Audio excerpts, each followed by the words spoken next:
Listen closely to the distant wailing sound of sirens cutting through the modern night. Hear the relentless clash of iron and the desperate cries echoing through the ancient, stone-paved streets of Jerusalem, the shattered neighborhoods of Gaza, and the tense, watchful borders of the Middle East. The world watches, mesmerized and terrified, at a geopolitical fire that seems entirely unquenchable, a conflict that burns the skies and stains the earth. But to understand how we arrived at this fragile, explosive moment in human history, we must realize a staggering truth. This war did not begin in 1948. It did not begin with modern artillery tearing through the clouds, nor with cold, calculated treaties signed in the polished halls of the United Nations. It did not begin with the drawing of modern borders by fading European empires. To truly grasp the gravity of what is happening today, we must go back. We must travel far back across the treacherous sands of time, to a solitary, wind-battered tent, pitched beneath the scorching sun of an ancient desert. Everything we see today began with one father, two mothers, and two brothers, Isaac and Ishmael. If you have never heard the full, unfiltered story of what truly happened in these ancient days, and how a single desperate human decision fractured the course of history forever, stay with us. Like this video so more people can discover the hidden stories that shaped our world. Subscribe so you never miss a chapter of this epic journey. And now, let the story begin. The silence of the heavens weighed upon the ancient world like a physical burden. In the sprawling, unforgiving wilderness of Canaan, decades had slowly slipped away since the voice of the Creator first tore through the fabric of reality to speak to a man named Abraham. The promise had been impossibly grand, a lineage as vast and uncountable as the burning stars scattered across the pitch-black desert sky, a nation that would alter the destiny of humanity. But time is a cruel and relentless master, and the desert does not forgive those who simply sit and wait. The land around them was vast, ruthless, and dry. The wind howled relentlessly across the towering dunes, whispering poisonous seeds of doubt into the ears of those who dared to hold on to an invisible promise. The ancient world was a brutal theater of rising and falling empires, a landscape dominated by silent gods carved of stone and wood. In this world, a man without an heir was a man without a future, a legacy destined to be swallowed by the shifting sands, his name erased from the memory of the earth. Sarah, the beloved wife of the great patriarch, was aging with every rising sun. The deep lines etched into her face were like the dry, cracked beds of ancient rivers, silent, undeniable testimonies to a desperate waiting that seemed to mock her unwavering faith. Her womb remained empty. The divine promise, once a roaring fire in their hearts, now echoed only as a distant, hollow mirage that seemed to retreat further toward the horizon with every passing year. Abraham, the man who had forsaken everything, his homeland, his royal kindred, the fortified, opulent security of Ur of the Chaldeans, now found himself locked in a quiet, agonizing battle against the most formidable enemy of all, the sheer silence of God. He was 86 years old. His body, once vigorous, battle-tested and ready to face armies, now felt the undeniable, heavy gravity of mortality. The fierce faith that had once propelled him to walk blindly into the perilous unknown was now waging a desperate, silent war against the deafening screams of biological reality. He was a man respected by foreign kings, feared by invading warlords, a wealthy leader of thousands. Yet inside the intimate quiet of his own tent, the empty cradle stood as a towering monument of grief to a promise left unfulfilled. And it was there, in that dark, suffocating abyss between unyielding faith and the harsh, undeniable reality of human flesh, that impatience began to slither in like a cold shadow beneath the blazing midday sun. The ultimate crisis did not arrive with the thunderous roar of an invading army. nor with the apocalyptic trembling of an earthquake. It arrived with the sorrowful, broken whisper of a weeping wife. One night, bathed in the pale, indifferent light of the ancient moon, Sarah looked at her husband with eyes that held the accumulated exhaustion of a lifetime of barrenness. She spoke words born of profound despair and cultural pragmatism. She offered her Egyptian handmaid, Hagar, to her husband. It was a tragically human decision, perfectly logical and legally sound in the eyes of the ancient Mesopotamian world, yet catastrophically premature in the eyes of the divine covenant. Hagar, a servant far from her homeland, had no voice in this grand design. She was pulled from the shadows of servitude and made the unwilling instrument of a faith that had decided to help God along. From this union, driven by human anxiety and desperate longing, a child was born. He was a strong, vibrant boy, his veins coursing with the untamed, restless spirit of the wild desert. His name was Ishmael, meaning God hears. And the Almighty, in his infinite, sweeping mercy, did not turn his face away. He saw the child. He heard the cries of the mother. But the heavens delivered a solemn, unyielding decree.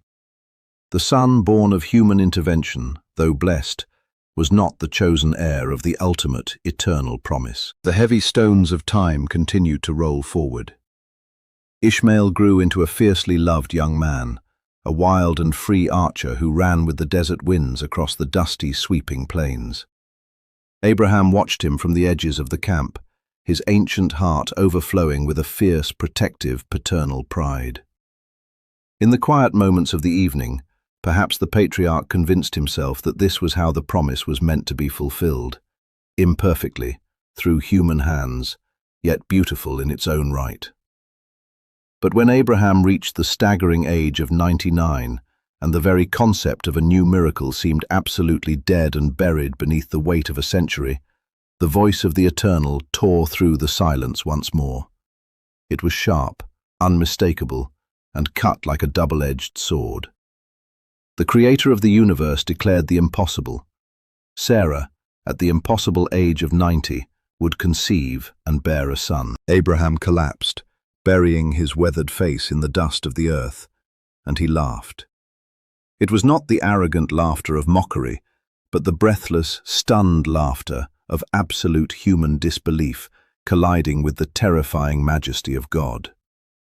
Clinging desperately to the reality he knew and loved, Abraham cried out, "Oh, that Ishmael might live before you!" He pleaded for the son of his flesh. But the divine response was absolute, echoing with a weight that would shape the next 3 millennia. "No, Sarah your wife shall bear you a son, and you shall call his name Isaac. I will establish my covenant with him for an everlasting covenant. As for Ishmael, I have heard you. I will bless him and make him a great nation. But my covenant I will establish with Isaac." The miracle erupted violently against every conceivable law of nature, medicine, and human logic. Sarah's womb, long considered as dry and lifeless as the scorched sands of the Negev desert, miraculously blossomed with new life. Isaac was born. His very name meant, "He laughs," a permanent breathing monument to the joy and the sheer impossibility of his existence. He was the child of the unimaginable miracle, the sole legitimate heir to an unbreakable, eternal covenant. The encampment of Abraham erupted in deafening celebration, overflowing with wine, feasting, and joyous music. But tragically, the very fires of this celebration ignited the sparks of a division that would eventually set the world ablaze. 2 boys now lived beneath the same stretching canvas, sharing the exact same blood of their legendary father, yet they were bound by heaven to completely opposing earthly and spiritual destinies. One was the son of human striving, the other was the son of divine intervention. During the great feast of weaning, the inevitable catastrophic fracture occurred. Ishmael, now a proud teenager grappling with his suddenly displaced identity and uncertain future, mocked the young toddler Isaac. Sarah's vigilant, fiercely protective eyes caught that fleeting, devastating moment of scorn. A maternal fury, cold, absolute, and uncompromising, seized her soul. "Cast out this bondwoman and her son," she demanded of Abraham, her voice leaving no room for negotiation. "For the son of this bondwoman shall not be heir with my son, with Isaac." The heart of the old patriarch was ripped to shreds. How could a father banish his own flesh and blood, his beloved firstborn, into the merciless, unforgiving jaws of the deep desert to die of thirst and exposure? But God spoke to Abraham in the depths of his agonizing grief, confirming the terrible, necessary pain required for the fulfillment of a narrative far larger than one family. "Let it not be displeasing in your sight because of the lad or because of your bondwoman. Whatever Sarah has said to you, listen to her voice, for in Isaac your seed shall be called. Yet I will also make a nation of the son of the bondwoman, because he is your seed." In the cold, grey light of the early morning, before the sun could rise to witness his heartbreak, Abraham stood up. His hands trembled violently as he placed a heavy skin of water and a loaf of bread upon Hagar's shoulders. There were no sweeping speeches, no grand ceremonies of farewell. There was only the crushing, suffocating weight of a silent, agonizing goodbye. Abraham stood frozen at the edge of the camp, watching through a veil of tears as the woman and his teenage son walked away, shrinking into tiny specks against the terrifying, brutal vastness of the wilderness of Beersheba. It was in that exact moment, as their footprints faded in the blowing sand, that the great, bleeding fracture of human history was permanently etched into the earth. The relentless sun climbed high into the bleached sky. The water in the leather skin inevitably ran dry. The suffocating, blinding heat of the wilderness closed in around them, and a slow, agonizing death seemed utterly inescapable. Hagar, her spirit entirely broken, could not bear to watch the life drain from her child's eyes. She placed the weakened Ishmael beneath the meager shade of a withered, dying desert shrub and walked away, collapsing into the dirt and raising her voice in a raw, piercing scream of total abandonment. But the God of Abraham is the God who sees the invisible, who remembers the outcast, and who hears the desperate cry of the broken. An angel of the Lord called out from the burning heavens, tearing apart the veil of their doom. "What ails you, Hagar? Fear not, for God has heard the voice of the lad where he is. Arise, lift up the lad and hold him with your hand, for I will make him a great nation." Suddenly, her tear-blurred eyes were miraculously opened, and she saw it, a well of cool, living water shimmering like a diamond in the dust. Ishmael drank. He survived. He grew strong and fierce in the unforgiving crucible of the desert, his spirit hardened by the scorching winds and the constant battle for survival. He became a master archer, a man of the wilderness whose hand would be against every man. He became the formidable father of 12 princes, the deep, sprawling root of the nomadic Arab nations. Meanwhile, far away in the safety of the sprawling encampments, Isaac grew under the protective shadow of the covenant, becoming the direct ancestor of Jacob and ultimately the 12 tribes of the nation of Israel. 2 colossal, earth-shaping nations, born from the loins of the exact same father, yet eternally divided by a wound in the human heart that no amount of time could ever fully heal. Yet buried deep within the ancient Hebrew texts, there is a hidden, profoundly moving layer to this story, a detail so quiet that the modern world almost entirely misses it. We assume these brothers never saw each other's faces again. We assume the hatred was absolute and unbroken. But the scriptures reveal a breathtaking moment of pause. When the great patriarch Abraham finally breathed his last, his chest stilling after 175 years of an unimaginably epic life, the ancient text tells us that Isaac and Ishmael came together. The son of the covenant and the son of the desert, standing shoulder to shoulder in the dim, cool shadows of the cave of Machpelah. they laid their father to rest together. Think of the staggering magnitude of that single moment. For one brief, sacred breath in the chaotic span of history, the bitter rivalry evaporated. The banished outcast and the favored heir stood united by their shared grief, bound by the undeniable blood in their veins, honoring the massive, singular root from which they both had sprung. It was a beautiful, fleeting glimpse of reconciliation, but it was only a moment. The relentless currents of history, destiny, and divine decree soon pulled them apart once more, launching their uncountable descendants into trajectories of inevitable, explosive collision across the next 3,000 years. The division was no longer just a family dispute. It became the primal, spiritual conflict between the anxious striving of the human flesh and the patient, miraculous intervention of divine grace. Fast forward through the brutal march of centuries. Look past the rise and fall of Rome, the Crusades, the empires of sand and stone, and look at the map of the world today. The heavy, dark shadow of that ancient goat-hair tent still blankets the earth. When you gaze upon the ancient, sun-bleached limestone walls of Jerusalem today, you are not merely looking at a modern geopolitical crisis to be solved by diplomats in expensive suits. You are witnessing the deep, bleeding echo of Ishmael and Isaac.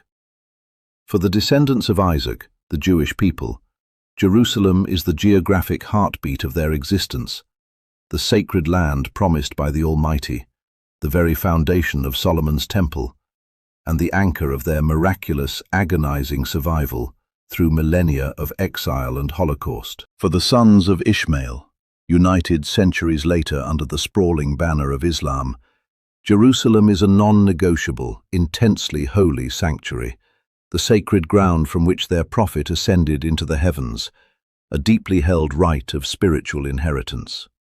Furthermore, for the followers of Christ, it is the city of the cross and the empty tomb. Three global faiths, one ancient father, one massive, unhealed historical wound.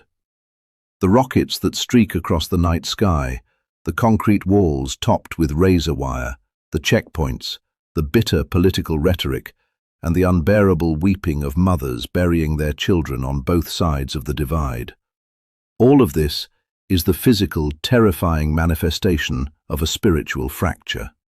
The human attempt to force God's hand through Hagar still reverberates, thousands of years later, in the blood soaking the dust of the modern Middle East. But the majestic, sweeping narrative of God does not end in human chaos, and the legacy of Abraham is not permanently doomed to an endless cycle of hatred and war. The miraculous birth of Isaac was never meant to be the end of the story. It was merely the beginning of a divine rescue mission. The ultimate promise made to Abraham was never just about borders, military dominance, or earthly territory. It pointed toward an event of cosmic significance. From the precise lineage of Isaac would eventually come a savior, one whose infinite love and unimaginable sacrifice would reach far beyond the borders of Israel, stretching out into the deepest, most forgotten deserts of Ishmael. Jesus Christ, the Messiah, the Prince of Peace. This is the man who stood upon the Mount of Olives and wept uncontrollably over the city of Jerusalem. He did not weep like a defeated politician losing a capital city. He wept like a heartbroken brother looking at a family eternally divided, choosing violence over peace. On the dark, blood-stained wood of the Roman cross, he did not die to claim a piece of Middle Eastern real estate. He died to purchase and cleanse the souls of every tribe, every tongue, every wandering nomad, and every exiled child.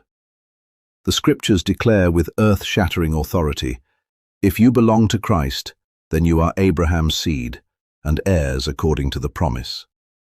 The true peace that the world so desperately craves will never be found in a fragile, politically motivated ceasefire. It will only arrive on that glorious, prophesied day when the exhausted children of Isaac and the weary children of Ishmael finally fall to their knees together, recognizing that the dividing wall of hostility has already been shattered. In the kingdom of heaven, there is no Jew nor Arab, no Isaac nor Ishmael, but only one, unified family, entirely redeemed by grace. The devastating conflict that began in the quiet shadows of an ancient tent with a decision of fear was ultimately answered by the deafening roar of a Roman cross through an act of perfect, selfless love. The sands of time continue to pour, and blind nations will continue to fight over inheritances made of dust. But heaven offers a citizenship that no bomb can destroy and no army can conquer. The day is rapidly approaching when the blood-stained swords will be beaten into plowshares, and the fractured children of Abraham will walk side by side into the eternal light of the city of God. If this story has opened something deep within your spirit today, if it has pulled back the veil on the ancient roots of our modern chaos, do not keep it to yourself. Share this message with someone who needs to see the profound truth behind the headlines. Every like, every share, pushes this hidden history further into a world desperate for understanding. Subscribe to the channel so you are ready when we unearth the next monumental chapter of ancient history. The story of humanity is far from over, and the redeeming work of God is still moving beneath the surface of the world. Until next time.